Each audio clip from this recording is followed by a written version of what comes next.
Hello student, आपका मेरे channel पर बहुत बहुत स्वागत है। मेरा चैनल एक्सप्लोर सोशियो में आपका बहुत बहुत स्वागत है। आज मैं आप लोगों के लिए जो इससे पहले जो आप लोगों को एक वीडियो डाली थी, जो MCQs था, PYQ था, वो मैं डाली थी और उसी का दूसरा ये पार्ट है। मैं उम्मीद करती हूँ बच्चों कि आप लोग भी बहुत अच्छे होंगे, बहुत ही ज़्यादा स्वस्थ होंगे और मस्त होंगे, अपनी पढ़ाई पर फोकस कर रहे होंगे। अब आइए देखते हैं अपनी आपका जो ये दूसरा पार्ट है उसके कुछ क्वेश्चंस हैं जो मैं डाली हूँ, और इसका तीसरा पार्ट भी है जो मैं अगले नेक्स्ट दिन लेकर आऊँगी।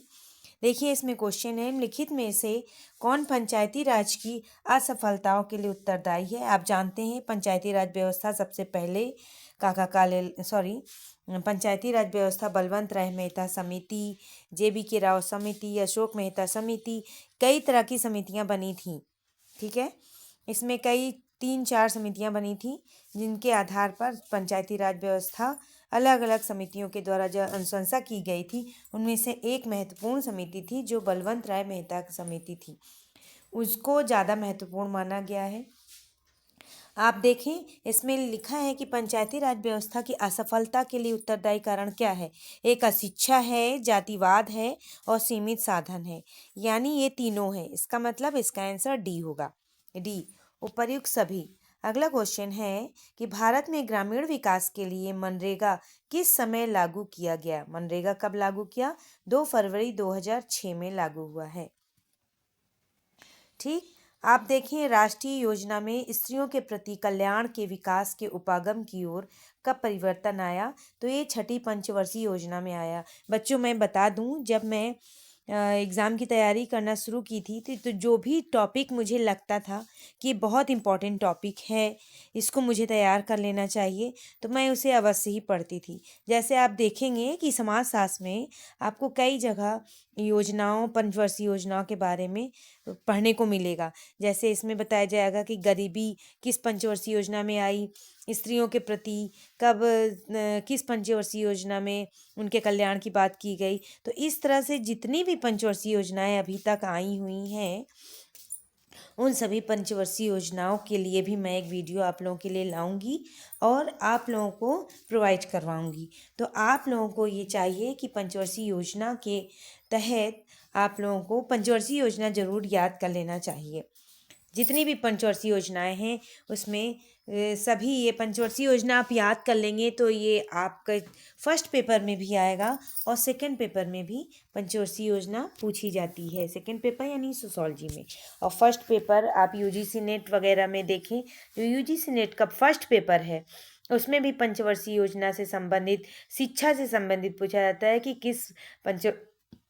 किस पंचवर्षीय योजना में कौन सी शिक्षा व्यवस्था आई थी, कौन सी शिक्षा नीति आई थी। सॉरी। तो इस तरह से क्वेश्चन पूछे जाते हैं, तो आप पंचवर्षीय योजना को भी अच्छी तरह से पढ़ लें। मैं उम्मीद करती हूँ कि आप सब मेरे कही गई बात को ध्यान से सुनेंगे और पढ़ेंगे भी, और अब मेरी बात को मानेंगे भी, क्योंकि पंचवर्षीय योजनाएं बहुत महत्वपूर्ण हैं। केवल आपके इसी सब्जेक्ट में नहीं, आप इकोनॉमिक्स में होंगे तो भी उसमें भी पंचवर्षीय योजनाएं पूछी जाती हैं। राजनीति शास्त्र हो, कोई भी अदर सब्जेक्ट हो, पंचवर्षीय योजना जरूर पूछी जाती है। अगला देखें आप, अगला है क्वेश्चन, निम्न में से किस पुस्तक में प्रकाशन के बाद जेंडर विमर्श प्रारंभ हुआ है? तो वो है सेकंड सेक्स, 1957 में सिमोन दो बुआ, जो आप देखें नारीवादी जो आंदोलन हुआ था उसकी दूसरी लहर, सिमोन दो बुआ की दूसरी लहर के जो लेखक हैं, लेखिका हैं, वो सिमोन दो बुआ हैं। तो उनके द्वारा जो लिखी गई बुक है सेकंड सेक्स 1957 में, इसके आधार पर जेंडर विमर्श प्रारंभ हुआ। जबकि जेंडर की सर्वप्रथम बात किसने की थी? जेंडर की सर्वप्रथम बात अन्ना उकले ने की थी। ठीक है, अगला है कि समाजशास्त्र सामाजिक भौतिकी है। किसने कहा है? समाजशास्त्र सामाजिक भौतिकी, ऐसा अगस्त काम्टे ने कहा है। आप जानते होंगे कि समाजशास्त्र को सबसे पहले अगस्त काम्टे ने सामाजिक भौतिकी से संबोधित किया था। उन्होंने कहा था कि मैं इसका नाम सामाजिक भौतिकी रखूंगा, लेकिन इससे पहले क्वेटलेट ने ही अपनी बुक का नाम सामाजिक सोशल फिजिक्स रख दिया। तो इसलिए अगस्त काम्टे ने सोशल फिजिक्स को कैंसिल करते हुए समाजशास्त्र नाम दिया। समाजशास्त्र नाम देने की वजह से ही अगस्त काम्टे को समाजशास्त्र के जनक के रूप में जाना जाता है। अगस्त काम्टे का जन्म 1898 में हुआ था और मृत्यु 1857 में हुई थी, और ये फ्रांस के रहने वाले थे। अगस्त काम्टे के गुरु सेंट साइमन है, आप जानते हैं, जिन्होंने सबसे पहले सोशल बायोलॉजी शब्द देने को कहा था कि समाजशास्त्र का नाम सोशल बायोलॉजी दो, लेकिन अगस्त काम्टे ने कहा नहीं, इसका नाम सोशल फिजिक्स होना चाहिए। जबकि इसको आप देखें, जे.एस. मिल जो अगस्त काम्टे के शिष्य रह चुके हैं, जे.एस. मिल ने उन्होंने कहा कि समाजशास्त्र को सोशल इथिक्स कहा जाए तो ज़्यादा अच्छा है। इथोलॉजी शब्द उन्होंने देने का प्रयास किया था कि समाजशास्त्र का नाम इथोलॉजी होना चाहिए। तो इस तरह से आप देखें कि समाजशास्त्र नाम पढ़ने से पहले कई विद्वानों ने, समाजशास्त्रियों ने समाजशास्त्र को 3 उपनामों से संबोधित करने का प्रयास किया, लेकिन अंत में इसका नाम समाजशास्त्र पड़ गया। उस समय की सामाजिक क्रांति और फ्रांस की क्रांति को देखते हुए, औद्योगिक क्रांति को मद्देनजर रखते हुए सेंट साइमन ने ये कहा था कि कोई ऐसा विज्ञान होना चाहिए जिससे कि इन सब समाज की सभी समस्याओं का समाधान और सभी समस्याओं का निराकरण हो सके। तो इसलिए सेंट साइमन ने कहा कि मैं बहुत बूढ़ा हो चुका हूँ, तो अगस्त काम्टे आप एक काम करो कि आप एक ऐसा विज्ञान का निर्माण करो जिसमें समाज की सभी बातें, समाज की समस्या, समाज के समस्याओं का समाधान या संस्थाएं, परिवार, इन सब का उसमें अध्ययन किया जा सके। तब समाजशास्त्र का अध्ययन अगस्त काम्टे द्वारा किया गया और इस तरह से उन्होंने समाजशास्त्र नाम रखा। ठीक है बच्चों, अब आइए अगले क्वेश्चन पर हम देखते हैं कि वैश्विक ग्राम का विचार किसने किया था? मार्शल मैकलुहान ने 1960 में ग्लोबल विलेज शब्द दिया था सर्वप्रथम। उन्होंने देखा कि आधुनिक विद्युत संचार, क्लब व्यवस्था, टीवी, इंटरनेट, फैक्स, टेलीफोन आदि प्रौद्योगिकी द्वारा एक सूत्र में बांध दिया गया, इसीलिए उन्होंने समस्त विश्व को एक ग्राम के रूप में संबोधित किया। संदर्भ समूह की अवधारणा किसके द्वारा प्रतिपादित की गई थी? संदर्भ समूह की अवधारणा हर्बर्ट हाइमैन के द्वारा की गई थी सोशल स्टेटस में। हाइमैन की बुक है, 1942 में उन्होंने लिखा था। उस बुक में उन्होंने संदर्भ समूह शब्द दिया था। अब आगे देखें, सहभागी अवलोकन अपने अनुसंधान में किसने प्रयोग किया था? तो मेलिनोव्स्की ने प्रयोग किया था। इरावती कर्वे के अनुसार दक्षिण भारत में जन्म के परिवार और विवाह के परिवार में परिवार के मध्य कोई निश्चित भिन्नता नहीं पाई जाती है। चचेरे ममेरे भाई बहनों के मध्य विवाह का प्रचलन है दक्षिण भारत में। देखिए, research method in social relations, ये सेल्टिज और जहोदा की बुक है, ये उन्हीं की लिखी बुक है। अगला क्वेश्चन आप देखें, अगला प्रश्न है,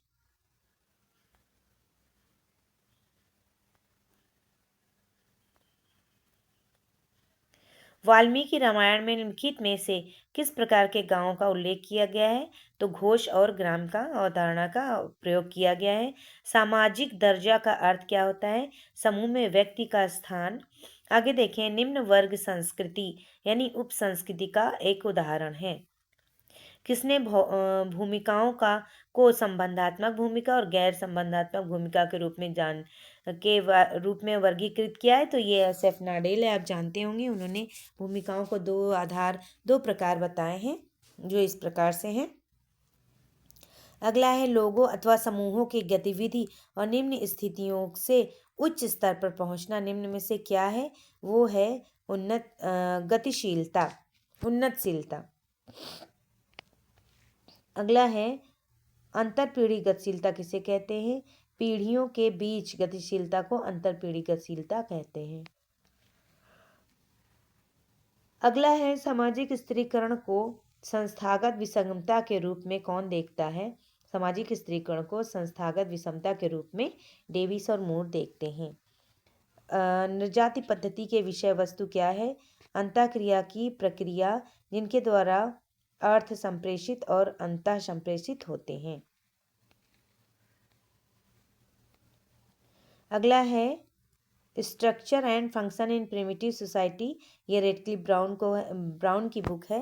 देखिए किसी भी सिलेबस में आप ये देखेंगे कि किसी भी सिलेबस में जो थिंकर दिए होते हैं उन थिंकर को तो हम लोगों को पढ़ना ही पढ़ना है, लेकिन अदर जो थिंकर नहीं दिए होते हैं आप किसी भी सब्जेक्ट में उठा के देखिए, किसी भी सब्जेक्ट में आप देखें मेन रूप से, जैसे कि आप पीजीटी का एग्ज़ाम दे रहे हैं तो पीजीटी के एग्ज़ाम में पिछली बार जो पीजीटी का एग्ज़ाम 2021 में हुआ था उसमें थिंकर में अगस्त काम्टे हैं, हर्बर्ट स्पेंसर है, दुर्खीम है, मैक्स वेबर है।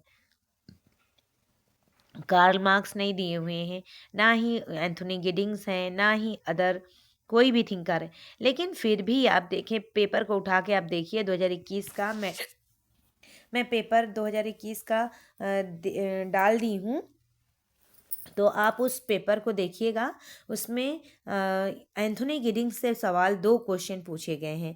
तो ये नहीं कि आपके सिलेबस में जो क्वेश्चन जो सिलेबस में दिए हुए हैं थिंकर बस उन्हीं को पढ़ें, आपको एक्स्ट्रा थिंकर भी पढ़ना होगा, तभी आप एग्ज़ाम को क्रैक कर पाएंगे। यानी कि एक तरह से सोच लीजिए सिलेबस हम लोगों का एक माध्यम है जिससे कि हम अपनी तैयारी कर सकते हैं, लेकिन अगर एग्ज़ाम को क्रैक करना है तो आपको MCQs, PYQ और अदर एक्स्ट्रा थिंकर, एक्स्ट्रा जो भी नॉलेज आप हैं समाजशास्त्र से संबंधित, आपको नॉलेज गेन करना ही करना पड़ेगा, तभी आप एग्ज़ाम क्रैक कर पाएंगे। चलिए आइए देखें अगले प्रश्न पर। नाडेल के अनुसार निम्नलिखित में से कौन सा एक सामाजिक संरचना का उत्पत्ति का स्थान है, तो वह है भूमिका व्यवस्था। समाज एवं सामाजिक संरचना का प्रकारवादी दृष्टिकोण सबसे पहले किसने अभिव्यक्त किया था, तो वो है स्पेंसर। प्रतीकात्मक अंतःक्रियावाद एक समाजशास्त्रीय परिप्रेक्ष्य है जो निम्नलिखित में से किस पर बल देता है, तो वह है सामाजिक और गैर सामाजिक अस्तित्व के बीच परस्पर अन्योन्य क्रियाएं।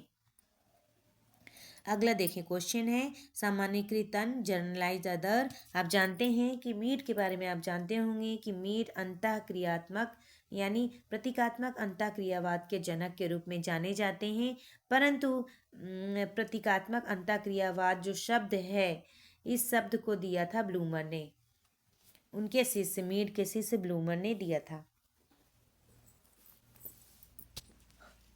तो इस तरह से आप देखें कि इस क्वेश्चन का आंसर मीड है। मीड की बुक क्या है, मैन एंड सोसाइटी।